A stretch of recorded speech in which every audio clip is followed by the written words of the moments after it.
कार्यक्रम शुरू कर रहे हैं। और आज का जो विषय है, जीवन और जीव।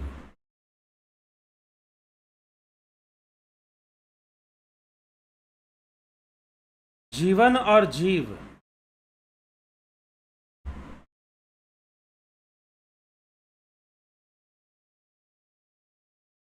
जीवन क्या है और जीव क्या है? कई बार मनुष्य अपने जीवन में ऐसी परिस्थितियों से निकलता है, कई बार मनुष्य अपने जीवन में ऐसी परिस्थितियों से निकलता है कि उसमें उसके मन में ये प्रश्न बन जाता है कि जीवन क्या है।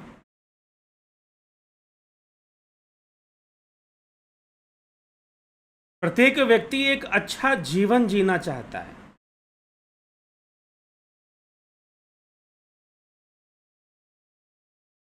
एक बेहतर जीवन जीना चाहता है।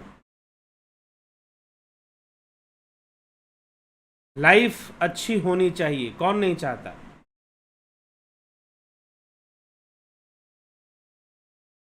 कल हमने चर्चा की जीवत्व नाश के ऊपर।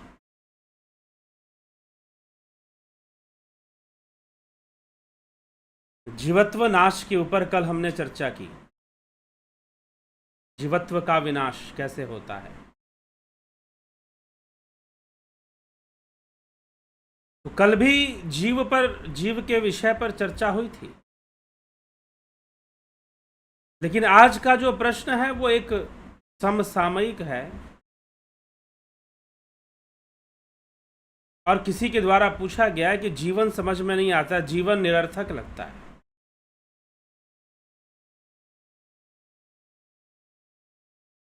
अब जीवन का अर्थ क्या है? जीव को जीव से जीवन है। जीव है तभी तो जीवन है, और जीवत्व नाश हो जाएगा तो जीवन भी नहीं रहेगा। लेकिन जीवन के होने का मतलब क्या है?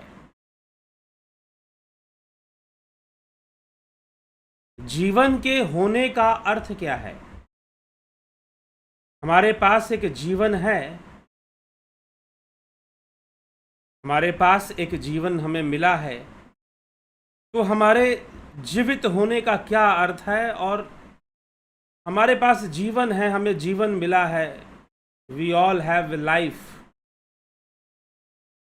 हम सबके पास एक जीवन है। तो जीवन का क्या तात्पर्य है? कैसे समझा जाए जीवन को और कैसे जीवन को जिया जाए? कैसे समझा जाए जीवन को और कैसे जीवन को जिया जाए?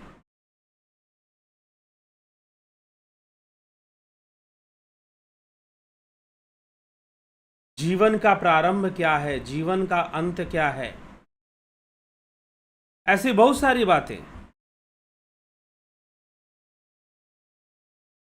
एक जिज्ञासु उनके मन में ऐसे ही कुछ प्रश्न आए, कुछ जीवन की परिस्थितियों से कुछ प्रश्न बने और प्रश्न आए, और वो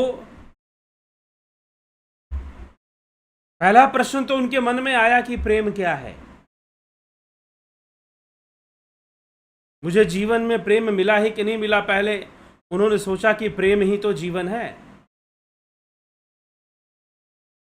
अब वैसे तो आप परिभाषाएं कई दे सकते हो जीवन की,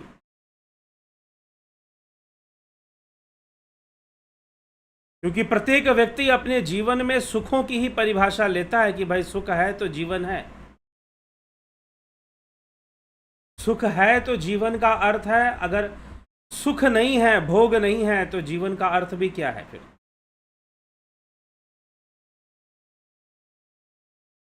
और कुछ लोग कुछ ऐसे अर्थ निकालना शुरू कर देते हैं कि भाई जीवन में हमें कुछ करना चाहिए,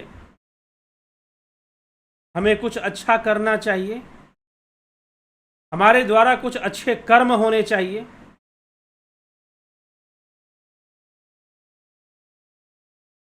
तो जीवन में वो कुछ अच्छा करना चाहते हैं, कुछ लोग प्रसिद्धि चाहते हैं कि भाई शोहरत चाहते हैं, दौलत जो चाहते ही है, शोहरत भी चाहते हैं।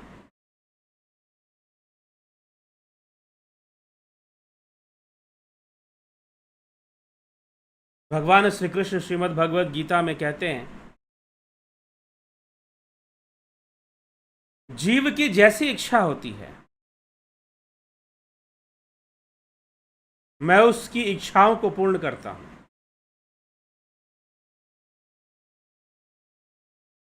लेकिन अगर वो इच्छा ही ऐसी कर ले, अगर उसकी इच्छा ही गलत हो जाए, तो उसके लिए कोई उपाय नहीं है, कोई विकल्प नहीं। कुछ लोग आजकल लॉ ऑफ अट्रैक्शन के चक्कर में रहते हैं। जी हां, अट्रैक्ट कर लेंगे हम किसी चीज को, कर लीजिए, किसी सिचुएशन को कर लीजिए।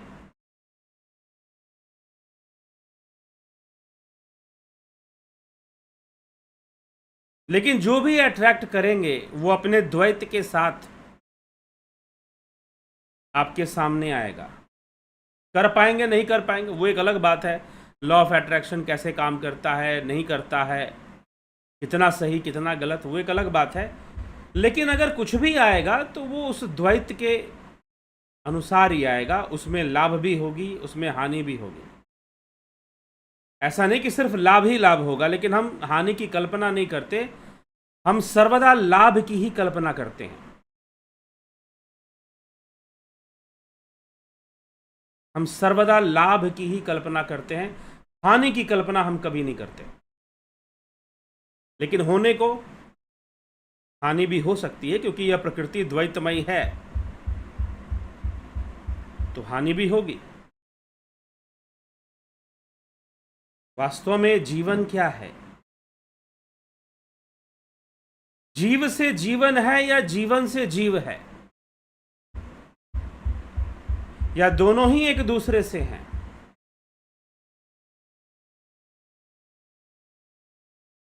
इस जीवन का बस एक ही आधार है, और वह है इच्छा। जो श्री कृष्ण ने कहा कि मैं तुम्हारी इच्छाएं पूर्ण करूंगा।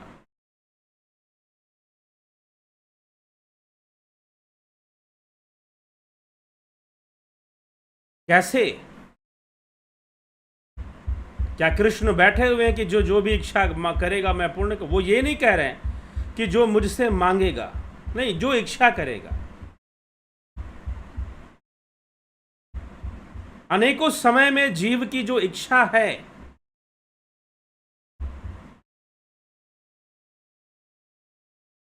अनेकों समय में जीव की जो इच्छा है, मैं उस इच्छा को पूर्ण करूंगा। समय आने पर, इस जन्म में नहीं तो अगले जन्म में, लेकिन उसकी इच्छाएं पूर्ण होंगी। यह इच्छा ही जीवन है, यह इच्छा ही जीवन है, चाहना ही जीवन है, आपकी चाह ही जीवन है। ऐसा होना चाहिए, वैसा होना चाहिए, ये होना चाहिए, वो होना चाहिए। जब तक आप कुछ चाहते हैं तभी तक तो जीवन है, और जब आप कुछ चाहेंगे नहीं, जब आप ऐसी अवस्था में चले जाएंगे जहां कोई चाह ही नहीं, तो फिर जीवन भी नहीं रहेगा। तो जब तक आपकी इच्छाएं हैं, जीव के लिए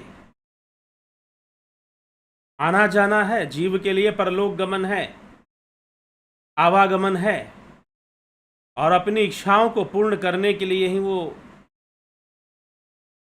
भटकता है। पुनरपि जननम पुनरपि मरणम पुनरपि जननी जठरे शयनम। बार बार जन्म लेता है, बार बार मृत्यु को प्राप्त होता है। मृत्यु आती है लेकिन जीवन नष्ट नहीं होता, क्योंकि जीव है और जीव की कामनाएं हैं, जीव की इच्छाएं हैं, और जब तक उसकी कामनाएं हैं, जब तक उसकी इच्छाएं हैं, तब तक जीवन है। तब तक जन्म मृत्यु है। मृत्यु तो बस एक थोड़ा सा परिवर्तन है।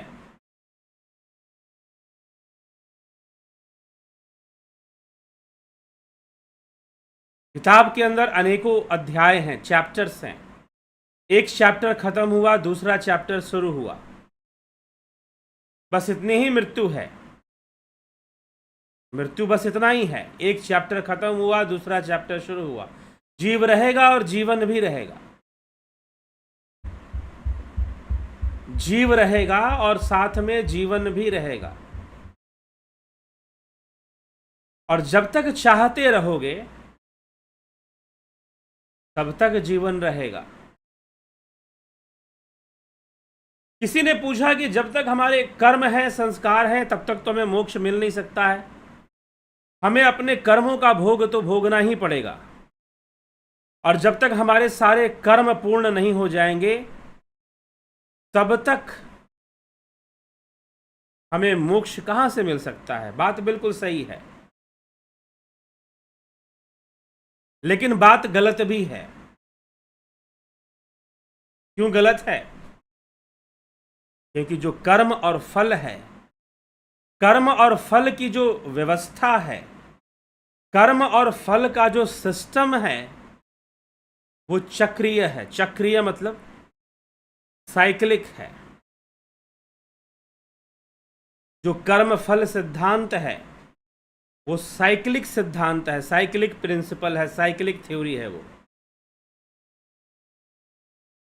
आपने कर्म किया, आपको फल की प्राप्ति हुई, फल प्राप्त करते हुए भी आपने कर्म किया तो उसका भी फल बनेगा, उसका भी फल बनेगा। आप कर्म करते रहेंगे, फल बनता रहेगा, कर्म करते रहेंगे, फल बनता रहेगा।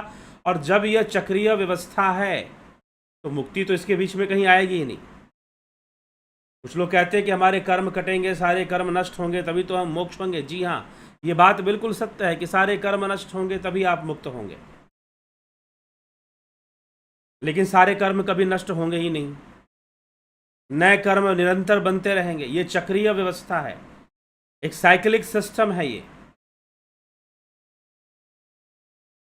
रिपीट होती रहेंगी चीजें और आप इसी चक्र में घूमते रहेंगे सर्वदा के लिए। इसी चक्र में घूमते रहेंगे जब तक आपकी अपनी निजी इच्छा नहीं होगी कि इस चक्र से बाहर निकलना है। चक्रवत विधि की गति, ऊपर कभी नीचे कभी, सुख दुख न रहते सम कभी, आते कभी जाते कभी। है चक्रवत विधि की गति, एक साइक्लिक सिस्टम है। ये एक चक्रीय व्यवस्था है कर्म और फल का।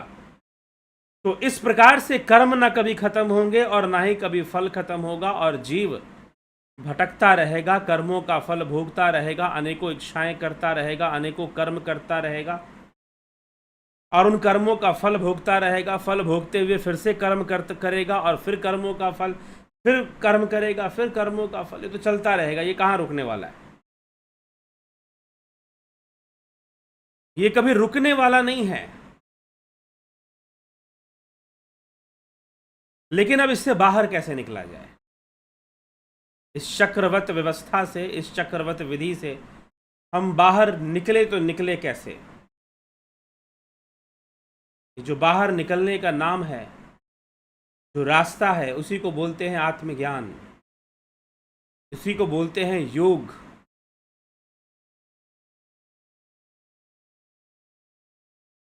मंतु ज्योत स्वरूप है, अपना रूप पहचान। अपने स्वरूप को जानो, नो दाई सेल्फ। संपूर्ण योग का केंद्र बिंदु है स्वरूप। योग शास्त्र का, महर्षि पतंजलि रचित योग शास्त्र का केंद्र वाक्य है स्वरूप। आपका स्वरूप, स्वरूप की प्राप्ति, निज रूप की प्राप्ति।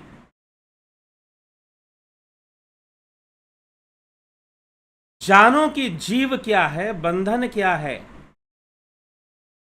जब जीव बहुत थक जाता है, इच्छाएं तो बहुत हैं, पुनरपि जननम पुनरपि मरणम पुनरपि जननी जठरे शयनम इह संसारे खलु दुस्तारे कृपया पाही पार मुरारे। जब उसे समझ में आ जाता है कि ये तो चक्रीय व्यवस्था में मैं फंसा हुआ हूं, एक भूल भुलैया लैबिरिंथ,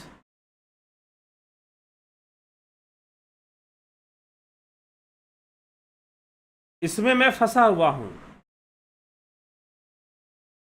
कहते हैं कोल्हू का बैल, उसे बांध देते हैं, उसकी आंखों पे पट्टी बांध देते हैं और वो कोल्हू को घुमाता रहता है, सारा दिन चलता रहता है, लेकिन पहुंचता कहीं भी नहीं है। सारा दिन चलता रहता है लेकिन पहुंचता कहीं भी नहीं है। मनुष्य की भी यही स्थिति है। किसी जन्म में बहुत सुखों को भोगता है, संसार के सारे भोग भोगता है, ये एक लाइफ में, फिर उसका पेमेंट करता है, क्योंकि प्रकृति पेमेंट ले ही लेती है आपसे कर्मों के रूप में, भोग भी कर्मों के रूप में देती है, और आपसे जो कीमत है, जो लागत है, जो कीमत है, वो भी आपसे ले लेती है, कर्मों के रूप में ही ले लेती है, छोड़ती कुछ भी नहीं है।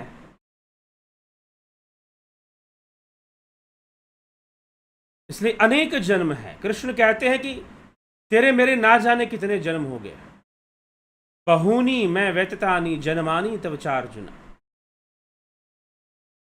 हे अर्जुन, तेरे मेरे बहुत सारे जन्म हो गए,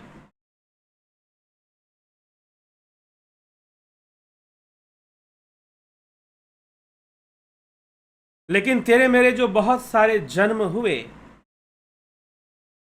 मैं उनको जानता हूं, तो उनको नहीं जानता है।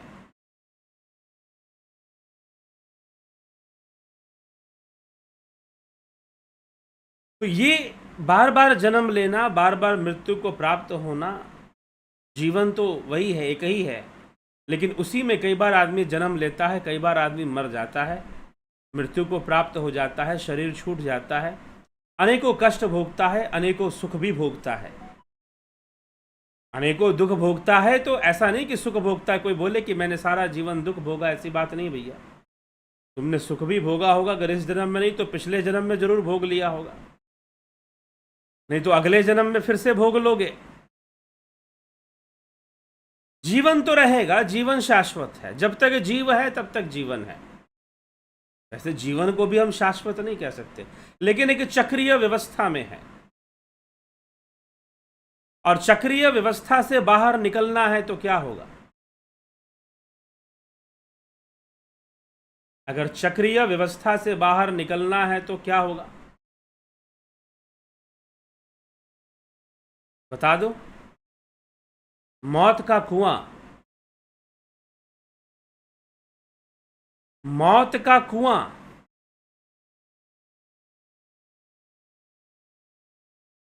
एक उदाहरण है।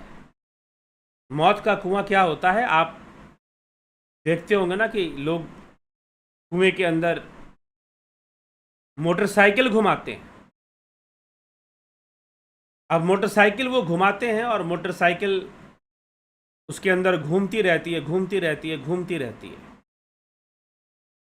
एक चक्र के अंदर वो घूम रही है, घूम रही है, घूम रही है, मोटरसाइकिल घूम रही है। चले वो मोटरसाइकिल है, वो मोटरसाइकिल वाला सारे पैतरे जानता है कि मुझे कैसे इसमें इसमें घूमना है और कैसे इससे बाहर निकलना है, कैसे इससे बाहर निकलना है। लेकिन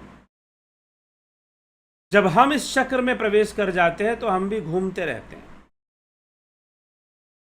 और जब तक ये घूमने बना रहेगा तब तक ये चक्र चलता रहेगा। आप इस चक्र को रोकना चाहते हैं, ये रुक नहीं सकता, रुक नहीं सकता। यह चक्रीय व्यवस्था कभी रुक नहीं सकती है, यह चक्रीय व्यवस्था कभी खत्म नहीं हो सकती। आप इस चक्र को रोकना चाहते हैं, आप शांत करना चाहते हैं इस चक्र को। तो जो चक्रीय व्यवस्था है, उस चक्र को रोकना पड़ेगा। बाहर निकलने का तरीका क्या है? जो मौत के कुएं में जो बाइकर्स होते हैं अपनी बाइक को घुमाते हैं, वो कैसे बाहर निकलते हैं? धीरे धीरे धीरे धीरे अपने बाइक को स्लो कर देते हैं और रोक कर फिर वो बाहर निकल जाते हैं। यही तरीका है। लेकिन अगर वहां पर टिके रहना है तो घूमते भी रहना पड़ेगा। तो जब तक तुम इस चक्र में हो, इस प्रकृति के चक्र में हो, कर्म चक्र में हो, तो ये जीवन है और घूमते रहोगे। कुछ ना कुछ करते रहोगे, कुछ ना कुछ चाहते रहोगे, कुछ ना कुछ बनाते रहोगे, कुछ ना कुछ बिगाड़ते रहोगे, कुछ ना कुछ भोगते रहोगे। कभी सुख के रूप में, कभी दुख के रूप में, कभी कोई मलाल तो कभी ये नहीं मिला तो कभी जीवन में वो नहीं मिला। किसी को धन बहुत मिला तो किसी को प्यार नहीं मिला, तो किसी को संतानें नहीं मिली, किसी को संतानें मिल गई तो किसी को धन नहीं मिल रहा है। किसी को कुछ प्राप्त हो गया तो किसी को कुछ प्राप्त हो गया, तो किसी को कुछ नहीं प्राप्त हुआ। अनेकों कहानियां हैं, जितने जीवन हैं उतनी कहानियां हैं, उतने जीव हैं। तुम घूमे जा रहे हो क्योंकि तुम स्वयं ही घूम रहे हो। मान लीजिए कि मौत के कुएं में एक बाइकर जो है वो घूमना शुरू किया, लेकिन वो भूल गया कि मुझे तो नीचे भी उतरना है। अब वो अपने घुमाए जा रहा है अपने बाइक को, क्योंकि घुमाने के अलावा दूसरा कोई विकल्प भी नहीं उसके पास। क्योंकि उस अवस्था में बैलेंस को बनाए रखना तभी संभव है जब वो अपने आप को घुमाता रहेगा। लेकिन जब उसे बाहर निकलना है, अगर वो भूल गया कि मुझे इससे बाहर निकलना है, तो वही घुमाता रहेगा फिर। लेकिन उसे याद आ गया तो वो धीरे धीरे धीरे धीरे ब्रेक लेता हुआ नीचे आता आता आता आता आता आता अपने आप को वहां से बाहर निकाल देगा, वहां से बाहर निकाल देगा। बस यही प्रयास एक योगी का होता है, यही प्रयास एक योगी का होता है। लेकिन जीवन समझ में नहीं आता है, और जब तक जीवन समझ में नहीं आया तो जीवन एक विडंबना की तरह बीतता है। एक विडंबना, आयरनी, एक दुर्भाग्य। क्यों ऐसा प्रतीत होता है? क्योंकि हमने इस जीव रूपी तत्व को जानने की कोशिश नहीं की, हमने स्वयं को जानने की कोशिश नहीं की। जीवन के प्रश्नों का जो उत्तर है वो कहीं बाहर नहीं है, वो हमारे भीतर है। वो कहीं बाहर नहीं है, वो हमारे भीतर है। और हमें अपने भीतर उतरकर स्वयं के ऊपर अनुसंधान करना होगा, आत्म अनुसंधान करना होगा, स्व अन्वेषण करना होगा, स्व अनुसंधान करना होगा। हम जितना स्वयं को जानेंगे उतना जीवन को समझेंगे, और उतना इस जीवन के चक्र से बाहर निकलने के लिए हम योग्य बन पाएंगे। और जब हम जान जाएंगे कि जीवन क्या चीज है, जैसे कि कोई रोप डांसर हो। रोप डांसर क्या होता है? कौन होती है रोप डांसर? पहले के जमाने में मेले पर, आजकल तो नहीं दिखते, सर्कस में कहीं दिख जा। अब आजकल सर्कस भी बहुत कम लगते हैं। रोप डांसर्स हुआ करती थी जो कि रस्सी के ऊपर नाचती थी, रस्सी के ऊपर नाचती थी। और जब वो रस्सी पे चढ़ती थी, अपने दोनों पैरों के अंगूठे और अंगुली के बीच में रस्सी को फंसाकर बैलेंस बनाते हुए वो चला करती थी। और कई बार वो अपने बच्चे को साथ में ले लेती थी, कई बार वो माथे पे मटका ले लेती थी, तो रस्सी पर वो चलती थी। नहीं तो एक बांस ले लेती थी और उस बांस से बैलेंस बनाते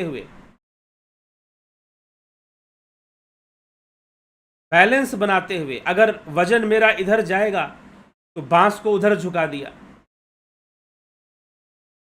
अगर वजन इस तरफ जा रहा है शरीर का तो बांस को उधर झुका दिया, और अगर वजन इस तरफ गया तो बांस को इधर झुका लिया। अपना वजन थोड़ा सा इधर लाया और उसको बैलेंस में ले आया, और इस तरह से वो पूरी रस्सी पर चल जाया करती थी। जब जीवन समझ में आ जाता है तो हम जीवन को ऐसे जीना शुरू कर देते हैं। बैलेंसिंग के साथ, संतुलन के साथ, संतुलन के साथ हम फिर जीवन को जीना शुरू कर देते हैं। और सच पूछिए तो संतुलन के साथ जीवन जीना ही वास्तव में जीवन जीना है, नहीं तो पल पल मरना है। एक संतुलन को बनाए रखने की कोशिश अपने विवेक के प्रयोग से, और यही संतुलन बढ़ते बढ़ते बढ़ते बढ़ते पूर्ण रूपेण जब स्थापित हो जाता है तो वो मोक्ष में परिवर्तित हो जाता है, मोक्ष बन जाता है। आप पूछोगे मोक्ष क्या? जी हां, मोक्ष संतुलन है। क्योंकि विकास कब शुरू हुआ? जब, आप एक बात ध्यान रखिए, विकास होता ही तभी है जब असंतुलन बनता है। डेवलपमेंट, इवोल्यूशन तभी होगा जब असंतुलन होगा। चीजें इवॉल्व तभी होती हैं जब बैलेंस नहीं होता है, और जहां सब कुछ बैलेंस है वहां कोई इवोल्यूशन नहीं होगा। जहां सब कुछ बैलेंस है वहां कोई भी चीज इवॉल्व नहीं हो सकती है, इवोल्यूशन नहीं हो सकता है। इसलिए सांख्य शास्त्र यही तो कहता है कि 3 गुणों में विकृति, 3 गुणों का संतुलन बिगड़ना, और यहीं से विकासवाद शुरू हो जाता है। चीजें इवॉल्व शुरू हो जाती हैं, गुणों से बुद्धि, बुद्धि से अहंकार, अहंकार से मन, फिर पंचभूत, कर्मेंद्रियां, ज्ञानेंद्रियां, पंच, ये सारी चीजें बननी शुरू हो जाती हैं। पंच तन मात्राएं, और विकास का क्रम लगा रहता है। चीजें विकसित होती रहती हैं, बनती रहती हैं। जीव का निर्माण हो जाता है, जीव बन जाता है, शरीर धारण करता है, जीवन चलता रहता है। तो एक इवॉल्व होने की एक प्रक्रिया है, एक इवोल्यूशन हो रहा है। यहां पर सांख्य शास्त्र इसी इवोल्यूशन की पुष्टि करता है, इसी इवोल्यूशन को हमें बताता है कि ये इवॉल्व हो रही हैं चीजें, विकसित हो रही हैं चीजें, कोई बना नहीं रहा है। नो वन इज क्रिएटिंग, कोई क्रिएट नहीं कर रहा है, चीजें विकसित हो रही हैं, बन रही हैं। हाँ, उसमें पुरुष का संयोग मात्र है, जो भगवान कृष्ण ने कहा कि मेरे अध्यक्ष में प्रकृति ही सारी रचनाएं करती है। उसमें पुरुष का संयोग मात्र है, चेतना का संयोग मात्र है। लेकिन संपूर्ण विकास उस असंतुलन से पैदा हो रहा है। तो जहां असंतुलन होगा वहीं विकास होगा। जहां सब कुछ संतुलित अवस्था में आ जाएगा वहां डेवलपमेंट की जरूरत नहीं है, वहां इवॉल्व होने की जरूरत ही नहीं है कुछ। तो विषमता और विषमता से समता की यात्रा जीवन है, जीवन है। और जब तक जीवन ना समझ में आया तो फिर जीवन नहीं है, पल पल मृत्यु है, क्षण क्षण मृत्यु है। क्योंकि त्रिगुणी माया के वशीभूत होकर दौड़ना, भागना, माया के वश में रहना और माया के वश में नाचना, यह सब मृत्यु का नाम है। इसीलिए इसको काल देवता का तांडव नृत्य कहा गया। काल किड़ति गच्छति आयु तदपि न मुंचति आशा वायु की प्रत्येक क्षण जो काल देवता है मनुष्य की आयु का भक्षण कर रहा है, लेकिन उसे समझ नहीं आ रहा है। वह काल देवता का तांडव नृत्य है, पल पल मृत्यु है। लेकिन जब जीव को जान गए, जब स्वयं को जान गए, जब आत्मज्ञान की ओर आगे बढ़ गए, तो जीव भी समझ में आएगा, जीवन भी समझ में आएगा, संतुलन का विज्ञान भी समझ में आएगा। इसलिए सुख संतुलन में है। जीवन में दुख आता ही इसलिए है क्योंकि संतुलन बिगड़ता है। जीवन में दुख आता ही इसीलिए है क्योंकि संतुलन बिगड़ता है। और सारी चीजें अगर संतुलन बने, art of balancing is the art of living. Art of balancing is the art of living. अगर आप ज्योतिष की बात करोगे तो ज्योतिष भी आपको बैलेंसिंग सिखाता है कि आप बैलेंस कीजिए चीजों को, लाइफ में चीजों को बैलेंस कीजिए। और अगर आप बैलेंस कर लेते हैं तो आप एक अच्छा जीवन जिएंगे। ग्रह कितने भी प्रभावशाली हों, ग्रह आपको कितना भी परेशान कर रहे हों, लेकिन यदि आपको आर्ट ऑफ बैलेंसिंग आता है और सही समय पे आ गया। ये नहीं कि उम्र बीत गई तब कुछ समझ में आ रहा है कि हमें बैलेंस करके चलना चाहिए चीज़ों को। उम्र बीत गई, बहुत 80 साल उम्र हो गई, 75 साल उम्र हो गई, तब समझ में आ रहा है, तो निश्चय ही समय तो एक निकल गया, लेकिन सही समय पर।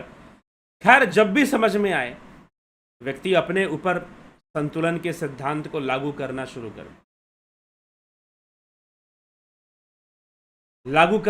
कर दे, और जितना जल्दी समझ में आ गया उतना अच्छा है, तो वो एक अच्छा जीवन जी पाएगा। ज्योतिष भी यही कहता है कि भाई, अगर कुछ खराब हो रहा है, कुछ ग्रह तुम्हारा बिगाड़ रहे हैं, तो कुछ ऐसे कर्म करो जिससे कि संतुलन आ जाए, संतुलन बन जाए। कुछ ऐसे दान पुण्य कर दो, कुछ ऐसे कर्म कर लो, कुछ ऐसी सेवा कर लो जिससे कि संतुलन स्थापित हो जाए। और जब संतुलन स्थापित हो जाएगा तो तुम्हें राहत मिलेगी, जीवन फिर सरल लगेगा तुम्हें। तो एक संतुलन को बनाए रखना, एक संतुलन की दिशा में जाना और संतुलन के सिद्धांत को समझना,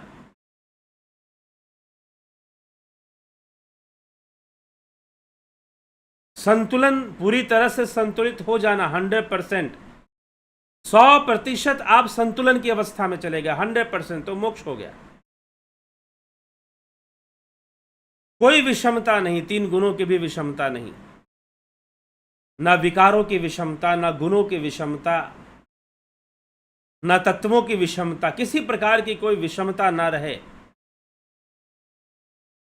तो यह भी एक मोक्ष की परिभाषा है कि आप पूरी तरह से सम की अवस्था में चले गए, सम्यक अवस्था को प्राप्त हो गए। पूरी तरह से आप सम की अवस्था में चले गए तो आप मुक्त हो गए, आपने मोक्ष को प्राप्त कर लिया, क्योंकि 3 गुण वहां पर सम हो गए, जिनके कारण जीव का अस्तित्व है। वो विषमता, जीव की स्थिति ही यही है, जो निरंतर भाग रहा है, निरंतर दौड़ लगाए जा रहा है, बिना रुके, बिना थके, क्योंकि विकल्प नहीं है उसके पास। मृग मरीचिका के समान भागना ही उसके पास विकल्प है।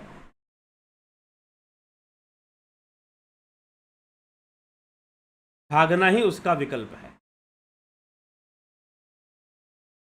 इसी को बोलते हैं माया, माया मच्छिंद्रा।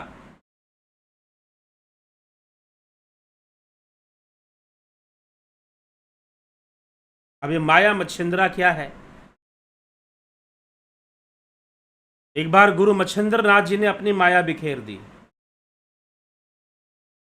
तो बहुत सारे शिष्यों को बहुत सारे संशय हो गए। वहां से ये शब्द लिया गया है, माया मच्छिंद्रा। मच्छिंद्र नाथ जी गुरु गोरखनाथ जी के भी गुरु थे। चलिए किसी और व्याख्यान में हम इस पर चर्चा कभी करने की कोशिश करेंगे कि मच्छिंद्र नाथ ने कौन सी माया बिखेरी थी।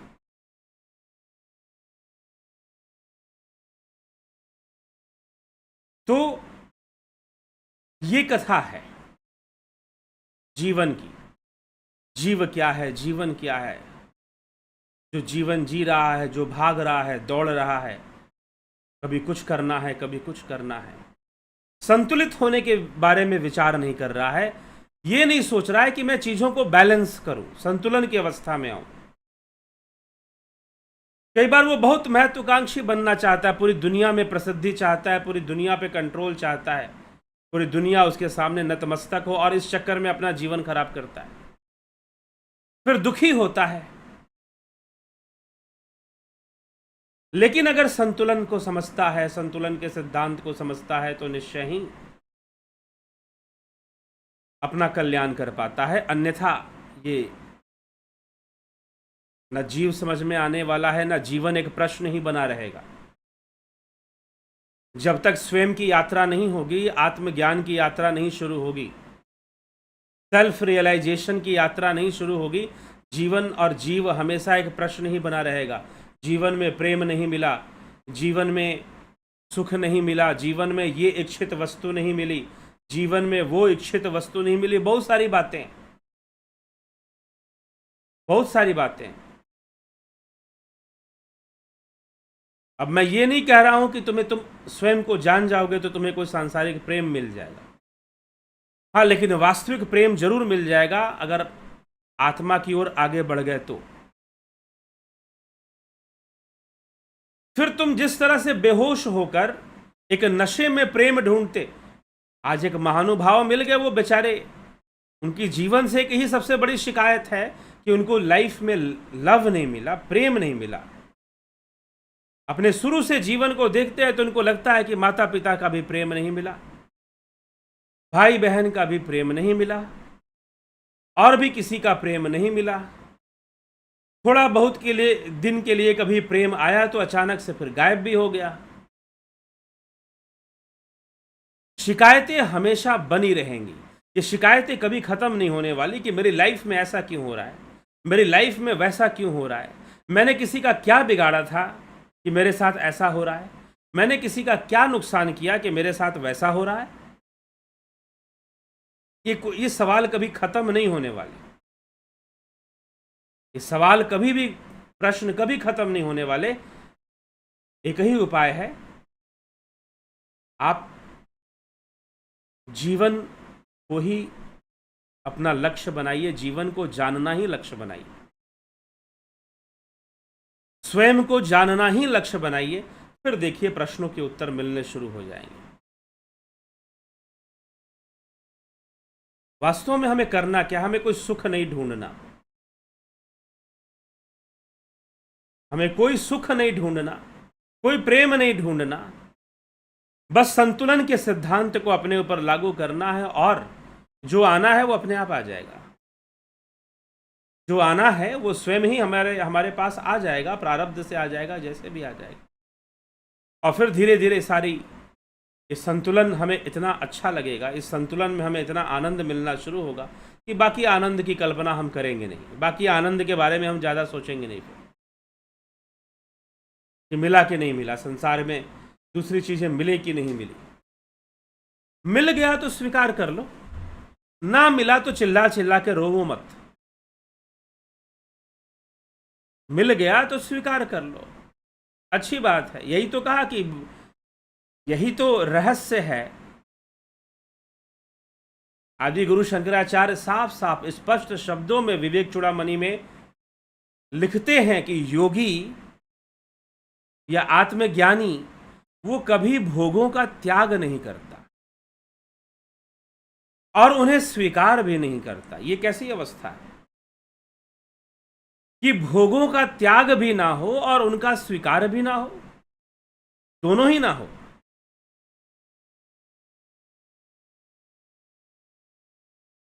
ऐसी अवस्था में ही रहना चाहिए। ये नहीं कि मैंने ये छोड़ दिया, मैंने वो छोड़ दिया। आप दुनिया को बताए जा रहे हैं कि मैंने ये त्याग दिया, वो त्याग दिया। और ये मात्र विवेक चूड़ामणि में नहीं लिखा हुआ, ये अष्टावक्र महागीता में भी ऐसा वर्णन मिल जाता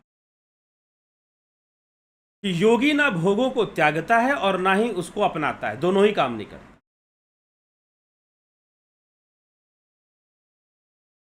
वो सम्यक भाव से भोगों को भोग भी लेता है, फिर भी उनमें लिप्त नहीं होता।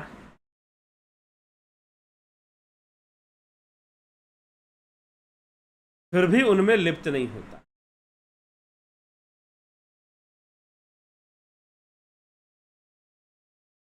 तो इस प्रकार से जब जीवन होगा, लेकिन ऐसा होने के लिए हमें जीवन को समझना पड़ेगा, स्वयं को जानना पड़ेगा, आत्मज्ञान की ओर बढ़ना पड़ेगा।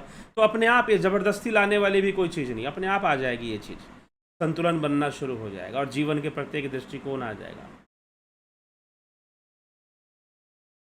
और ना कुछ त्यागने की जरूरत है और ना कुछ अपनाने की जरूरत है, तटस्थ रहने की आवश्यकता है।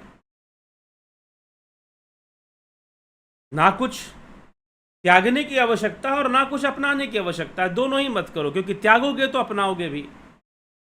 ऐसा नहीं हो सकता कि त्यागोगे और अपनाओगे नहीं, क्योंकि कुछ त्याग दोगे तो कुछ अपना लोगे, और जो अपना लोगे उस पर अहंकार हो जाएगा, तो फिर बड़ी मुश्किल हो जाएगी, फिर बहुत बड़ी संकट आ जाएगी। फिर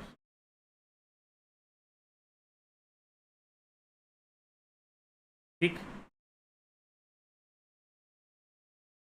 तो ये हमें समझना चाहिए। तो चलिए, विषय है चर्चा का, एक इशारा है, एक संकेत है जीवन के प्रति, जीवन को बेहतर ढंग से जीने के प्रति। बस यही व्याख्यान था। किसी ने प्रश्न किया, उस प्रश्न से ये इच्छा हुई कि आज इसी विषय पर चर्चा करते हैं, इसी विषय पर चर्चा करते हैं।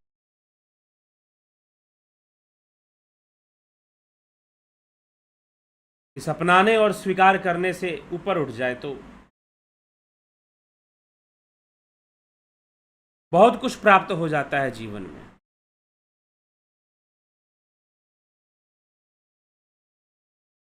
चलिए, अभी भी बहुत सारी बातें हैं इसमें, लेकिन समय की अपनी एक मर्यादा होती है। समय की अपनी एक मर्यादा होती है, उसको भी ध्यान रखना होता है। कुछ अपनाने में बहुत कुछ खोना भी पड़ता है, और कुछ खोकर आदमी बहुत कुछ अपनाता भी है। ये चलता रहता है। जो कर्म हो सकता है वो करते जाओ, सहज भाव से, सम्यक रूप से, आसक्त होकर नहीं, बायस्ड होकर नहीं। यही योग का उपदेश है। आप कर्म करते जाओ, कुछ विशेष बनने का भी प्रयास मत करो। जितना सहज बन सकते हो उतना सहज बनने का प्रयास करो। बस आप देखेंगे कि सारी चीजें अपने आप संतुलित हो रही हैं।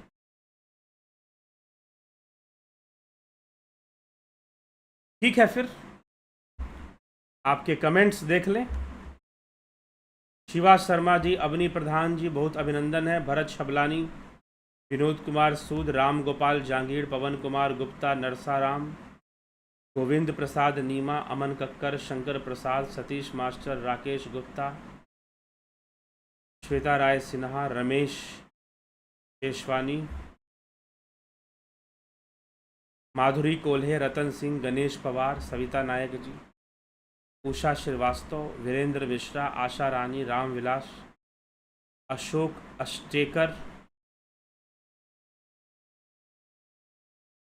जिंदगी एक सफर है।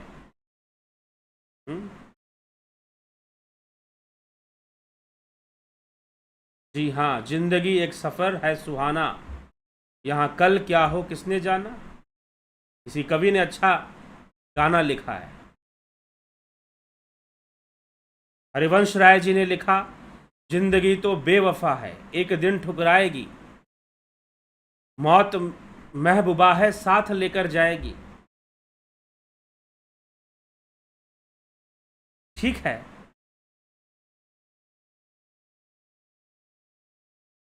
ये सब बातें भी ठीक है। जिंदगी एक सफर है, यहाँ कल क्या होगा वो कौन जानता है। भाई, कोई जानता तो नहीं है, प्रारब्ध से सब कुछ होना है। बात सही है, लेकिन फिर भी जीवन जीने की कला है, और वो यही है कि ना कुछ त्यागो और ना कुछ अपनाओ। एक संतुलन बनाकर जीवन को जीना शुरू करो, और ये संतुलन जितना बढ़ता जाएगा बढ़ता जाएगा, जितना हम बैलेंस स्टेट में आते जाएंगे, उतना बेहतर हम अनुभव करेंगे, उतना एक पूर्णता का अनुभव करेंगे, एक कंप्लीटनेस, एक पूर्णता का हम अनुभव करेंगे। विमला शाह, अर्जुन भाई चौहान जी, शिवम भट्ट, पूनम सिंगला, श्री शिवाय नमस्तुभ्यम, ओम तत्सत।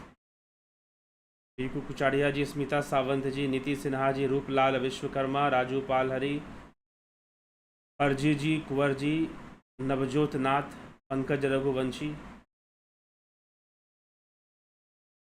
दिनेश भाई ढाबी, अखंड मेहर, मनीष यादव जी, गंभीर शाह, सुनिधि पाठक जी, भव्या जी। कमेंट्स नहीं आया आपका। गोपाल दास योगेंद्र पंडित, भगवती टुडू जी, जय श्री राम, जय श्री कृष्ण, जय श्री राम। पंकज सोनी जी, श्वेता कुमारी जी, लखिंद्र राम जी, ओम राज हेम्ब्रम, ओम तत्सत, ओम नमः शिवाय, जय Shiv Shankar. Ashok Mali ji, Vinita Agarwal, well done, thanks for doing this चर्चा। आपका भी बहुत बहुत अभिनंदन है। अफंता प्रोडक्शन, राम विलास जी,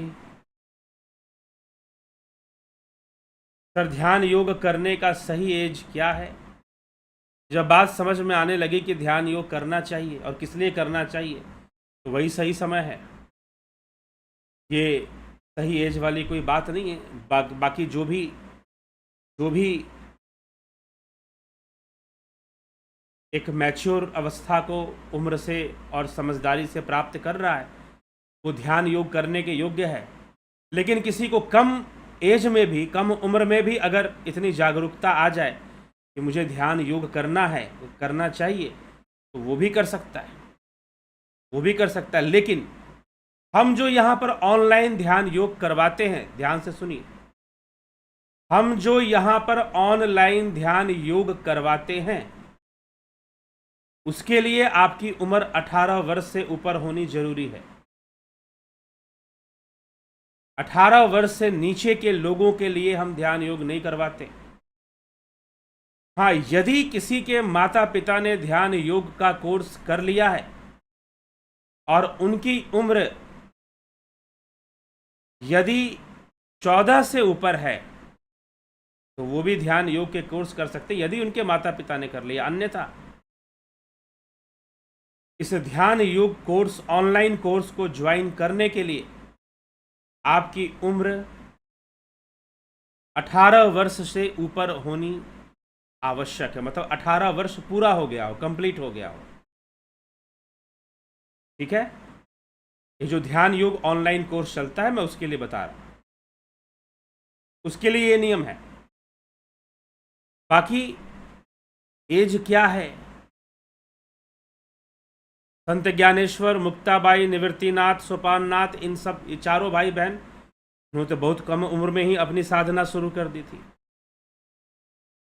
भक्त प्रहलाद, ध्रुव, ऐसे कई नाम आते हैं, बहुत कम उम्र में ही अपनी साधना शुरू कर दी थी। तो ऐसे तो करने को कर सकते हैं, लेकिन साथ में मैंने आपको ये भी बता दिया कि यहाँ पर जो ऑनलाइन कोर्स चल रहा है, उसके लिए आपकी उम्र 18 वर्ष का होना आवश्यक है।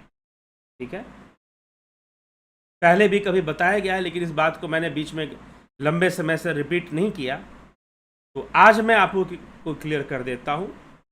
ध्यान योग ऐसा ना, अभी पीछे कोई आए थे, उन्होंने कहा कि मैं नहीं, मेरी बेटी करेगी। बेटी की उम्र थी 11 साल, माता पिता नहीं ज्वाइन कर रहे हैं, बेटी को ज्वाइन करवा रहे हैं, क्योंकि उसका मन चंचल रहता है, उसका पढ़ाई में ध्यान नहीं देती है। तो जी नहीं, आपको करना पड़ेगा, तभी आप अपने बच्चों को करा सकते हो, और उसमें भी उनकी उम्र 14 साल तो हो। हाँ ठीक है, उन्हें ध्यान योग का कोर्स नहीं मिलेगा, कुछ दूसरी चीज़ें, ताकि उनका फोकस बढ़े और उन्हें पढ़ाई में हेल्प मिले, वो बताई जा सकती है, लेकिन ध्यान योग का कोर्स नहीं मिलेगा। ये समझ लीजिएगा। जो ध्यान योग का कोर्स अगस्त में, अभी तो जो जिन्होंने ज्वाइन कर लिया वो कर लिया, लेकिन जो अगस्त में ज्वाइन करना चाहते हैं उनके लिए ये सूचना जरूर है, इसको समझें। अजीत अपराजित जी, जय सच्चिदानंद, कैलाश ध्यानी, एसके मिन्हास, कैलाश ध्यानी, एसके मिन्हास जी, सबका बहुत बहुत अभिनंदन है। चलिए इसी के साथ विराम देते हैं, कल फिर मिलते हैं लाइव चर्चा में।